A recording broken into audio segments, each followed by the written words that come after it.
Zurich, 1913. In a study filled with the scent of old paper and leather, a man sits hunched over a cluttered desk. Candlelight flickers, throwing long, dancing shadows across the room.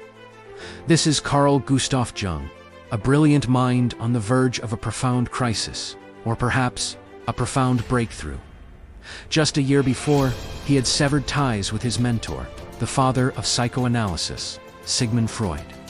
The break was not just professional, it was a deep, personal schism that left Jung feeling utterly isolated, adrift in a sea of uncertainty. He wrote furiously, trying to capture the turmoil within, the feeling that the very ground beneath his feet was giving way. He described it as a period of inner uncertainty, a time when he felt a constant, unsettling pressure, as if something was building up inside him, demanding to be seen. He would often walk the quiet, gaslit streets of Zurich at night, the silence of the city a stark contrast to the noise in his own head.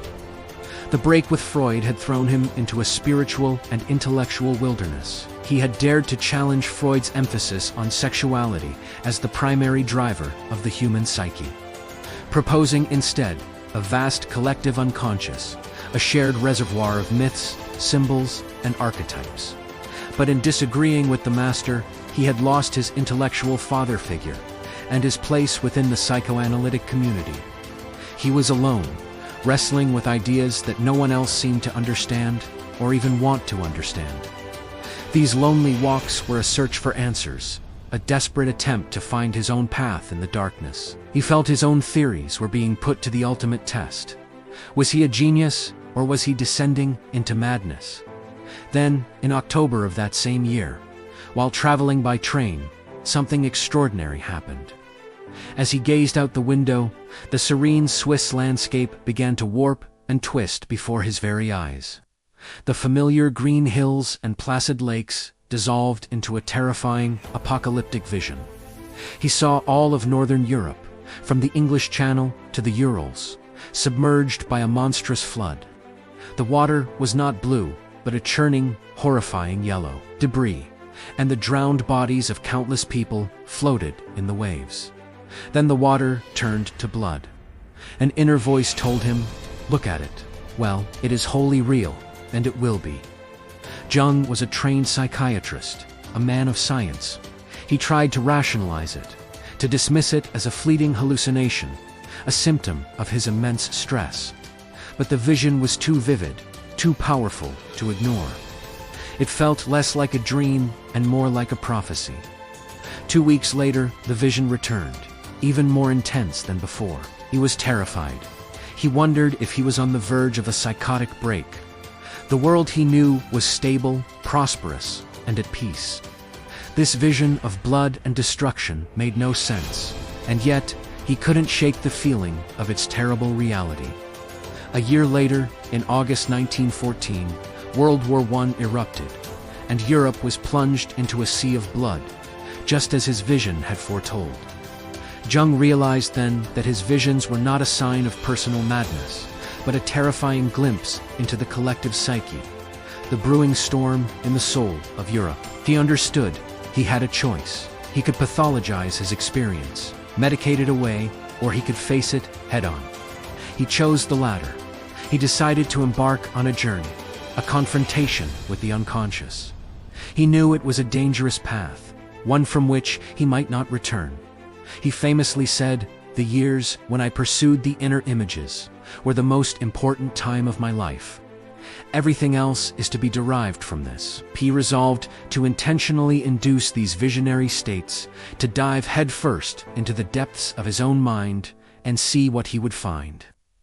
He began a series of daring experiments in what he called active imagination. He would sit in his study, close his eyes, and allow himself to drop. He described it as plunging into a dark, empty space. At first, there was only resistance and fear, but he persisted, and then the images began to rise. He found himself descending, as if into a deep cavern or a subterranean abyss. This was the symbolic descent into the unconscious. The world he entered was strange and vibrant, a place of myth and magic. It was illuminated by a mysterious light, a palette of deep reds and brilliant golds, the very colors that would come to define the visual language of his most secret work. This was not the personal unconscious of repressed memories that Freud spoke of. This was something far older, far deeper. It was the collective unconscious, the primordial source of human thought and creativity. In this inner world, he was not alone. He began to meet a host of strange and compelling figures. These were not people he knew, but symbolic entities, living personifications of different aspects of his own psyche and of the collective psyche of humanity. He met an old man with the horns of a bull and the wings of a kingfisher, who he called Philemon. Philemon became his inner guru, a guide who taught him about the reality of the soul and the objective nature of the psyche. He also encountered a beautiful, serpentine woman named Salome, representing the seductive and sometimes dangerous feminine principle, the anima. These were the archetypes, ancient, universal patterns and images that derive from the collective unconscious and are the psychic counterpart of instinct. They were the wise old man, the great mother, the shadow, the anima, the self. They were calm, mysterious, and profoundly wise. By engaging with them, by speaking with them, he was not just exploring his own mind. He was rediscovering the lost language of myth, the forgotten gods and demons that live within us all. This journey was perilous. The figures he met were powerful, and the visions were often overwhelming. The boundary between his inner world and the outer world began to blur. He had to anchor himself firmly in reality, reminding himself of his life as a husband, a father, and a doctor in Zurich. He took up stone carving, the physical act of shaping rock, a grounding force against the fluid chaos of his inner visions. But he also knew he had to document what he was seeing. This was not something to be kept locked away in his head. It was a discovery of immense importance, a new map of the human soul. And so, he began his most ambitious and personal project. In 1915, he acquired a large, leather-bound volume with blank pages of heavy parchment. It was bound in red leather, and he would later call it the Liber Novus, the new book known to the world today as the Red Book. For the next 16 years, he would pour his soul into this manuscript. On his desk, illuminated by the warm glow of candlelight, he meticulously transcribed his visions, dialogues, and reflections. But he did more than just write. He became an artist. He filled the pages with stunning, intricate illustrations, painting the figures he had met and the landscapes he had explored in the depths of his psyche.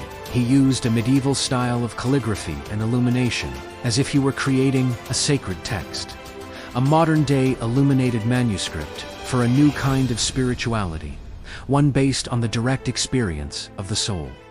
The Red Book became his sanctuary, his laboratory, and his masterpiece. The camera slowly zooms in on its pages, revealing a world of breathtaking complexity and beauty. Here is Fibrin, with his vibrant wings. Here is the world serpent encircling a glowing mandala.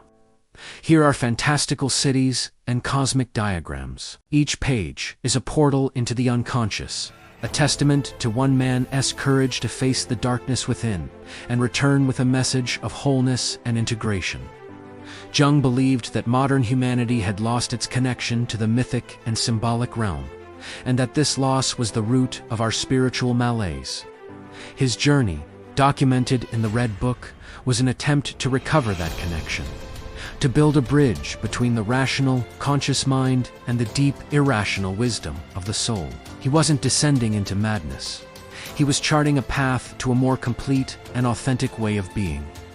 This incredible book, hidden from public view for decades after his death, is the ultimate proof that the greatest adventures are not always in the outer world, but in the vast, unexplored territories of the human mind.